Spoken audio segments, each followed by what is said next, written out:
It is a truth universally acknowledged in this sector that a human with a tool belt is a catalyst for unplanned chaos.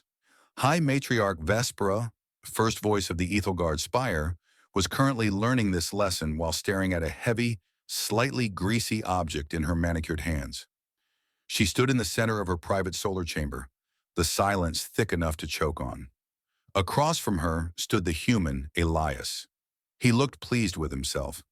He looked like a man who had just finished a job well done and was perhaps expecting a chilled beverage, rather than a man who had just accidentally initiated a sacred binding soul bond in front of the entire diplomatic quorum. Vespera's throat, usually a soothing pale alabaster, was currently betraying her entirely. The chromatophores along her collarbone and neck were rippling and frantic, jagged waves of amber and violent violet, the biological equivalent of an internal scream.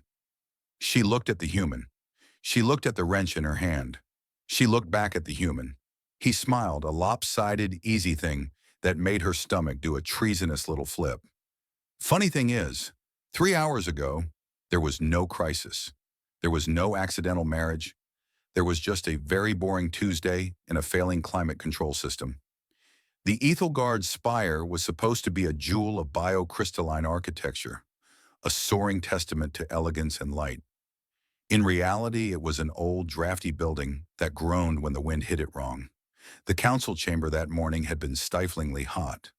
The air smelled of ozone and the polite, dusty scent of bureaucrats trying not to sweat.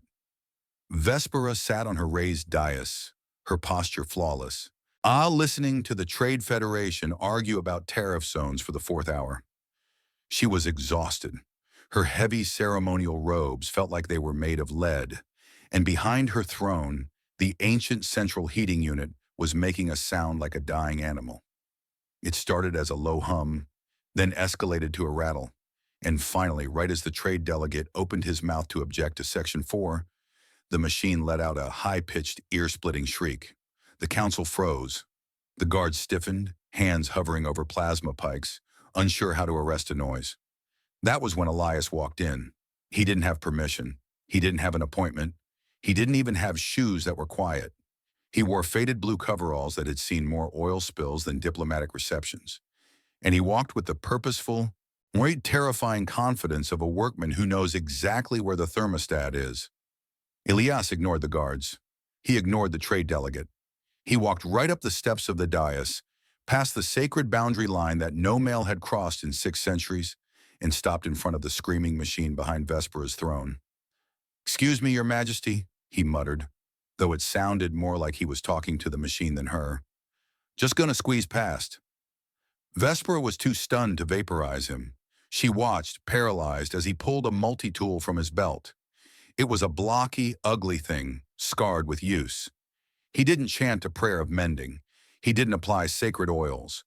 He leaned back and gave the ancient, delicate machinery a solid, resonant whack on the casing. Thunk!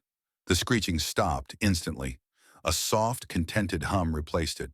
A cool air began to circulate immediately, kissing the sweat from the delegates' foreheads. Elias sighed, wiping his forehead with the back of his arm. Then, in a moment that would be debated by xenohistorians for decades, he turned to the High Matriarch. He needed both hands to tighten a loose intake valve. Without looking, without thinking, he held out the heavy multi-tool toward her. "Here," he said, his voice dropping into that casual, intimate register humans use when they are working. "Hold this for a sec, would you?" The silence that followed was heavier than a neutron star. In human culture, this was a mundane request. In Ethelgardian culture, presenting one's primary tool of creation to a matriarch was the right of the Iron Consort. It was a proposal. It was a declaration that his strength was now hers to wield, not a surrender of his agency in exchange for her eternal protection and intimacy. Every eye in the room turned to Vespera. The trade delegate looked like he was about to faint. The guards looked like they were waiting for the order to execute the presumptuous mammal. Vespera looked at the tool. It was warm from his grip. If she rejected it, she would be admitting that the spire was broken and she was too proud to accept help, humiliating her house in front of the Federation. If she took it, she was accepting a husband. The amber flush started at the base of her throat, hidden by her high collar. Her mind raced through 14 different diplomatic scenarios and found they all ended in disaster. So she chose the disaster she could control. With a trembling hand, she reached out and closed her long, slender fingers around the handle of the multi-tool. "Accepted," she whispered, her voice cracking just enough to sound overwhelmed by passion rather than terror. Elias, oblivious to the fact that he was now technically royalty, just tightened the bolt and took the tool back with a grin. "Thanks," he said. "Tighter than a pickle jar, that one." The thing about accidental betrothals is the paperwork. It is extensive, immediate, and usually involves a lot of wax seals. Vespera managed to clear the room with the imperious dignity of a queen who totally intended to marry the janitor. She declared Elias the ward of the inner chamber, a title she invented on the spot because it sounded prestigious enough to silence the whispering delegates, but vague enough to surely mean nothing legally binding. She hoped. Elias, for his part, now took the promotion with the same casual acceptance he applied to everything else.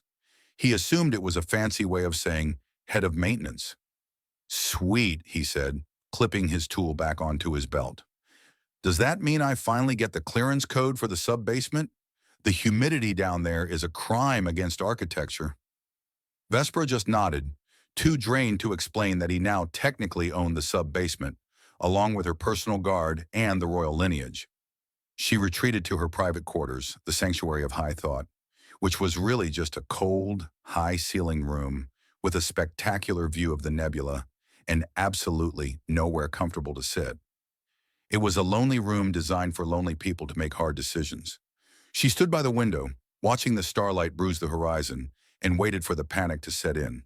When she had bound herself to a human, a chaotic, loud, dirt-streaked creature who fixed sacred machinery with percussive violence. He would surely come in demanding rights. He would want to know when the coronation was. He would want to change the drapes. There was a knock at the door, not the rhythmic three-tap code of a servant, but a clumsy knuckles-on-wood rap. Vespera stiffened. Her throat flashed a jagged defensive amber. "Enter," she said, bracing herself for a demand for power. The door slid open and Elias shuffled in. He was carrying a bundle of wires, a canister of water, and something that looked suspiciously like a heating coil salvaged from a defunct engine. He didn't look at her like a conqueror. He looked at her like she was a problem he was trying to solve, but the nice kind of problem, like a puzzle with a missing piece. "Hey," he said softly. The door hissed shut behind him. "I saw you rubbing your temples back there. Figured the noise gave you a headache." Vespera blinked. The amber on her throat wavered, bleeding into a confused violet. "You came to check on my health?" "Better," Elias said. He walked over to a small, marble plinth that was intended for display of ancestral skulls, but was currently empty. He set his contraption down. "I noticed you guys don't have anything hot to drink up here. It's freezing in this tower. So I rigged this up." He fiddled with the wires. There was a spark, a curse, and then a familiar rhythmic gurgling sound. The smell hit the air a moment later, rich, dark, and earthy. It was completely alien to the sterile floral scents of the spire. It smelled like warmth. "It's called coffee," Elias explained. He's pouring a dark liquid into a small cup he must have pilfered from the kitchen. Or, well, it's close enough. "I had to improvise with some roasted grains I found in the hydroponics bay." He held the cup out to her. For the second time that day, Vesper stared at an offering from his hands. But this wasn't a ceremony. There were no eyes watching, no traditions to uphold. It was just a hot cup in a cold room. She took it. The ceramic was hot against her perpetually cool fingertips. She took a sip. It was bitter, strong, and spread through her chest like liquid sunlight. The tension that had held her spine rigid for 10 years seemed to snap. Her shoulders dropped. She let out a breath she didn't know she was holding.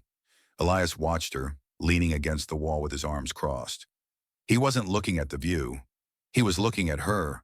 Scorn in his expression was terrifyingly soft. "Better?" he asked. Vespera looked at him over the rim of the cup.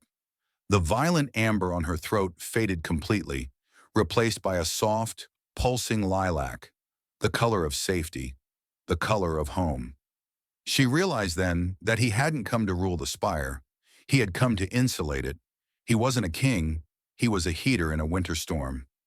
Yes, she whispered, taking another sip of the bitter, wonderful sludge. Much better.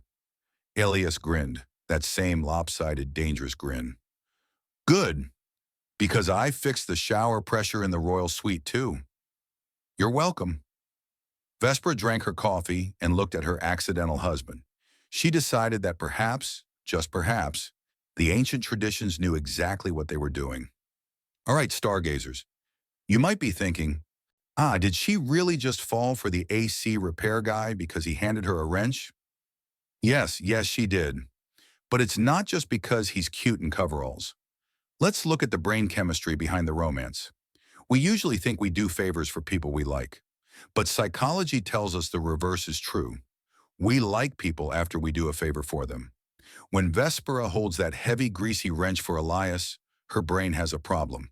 It asks, why am I, a high queen, holding this garbage for a peasant?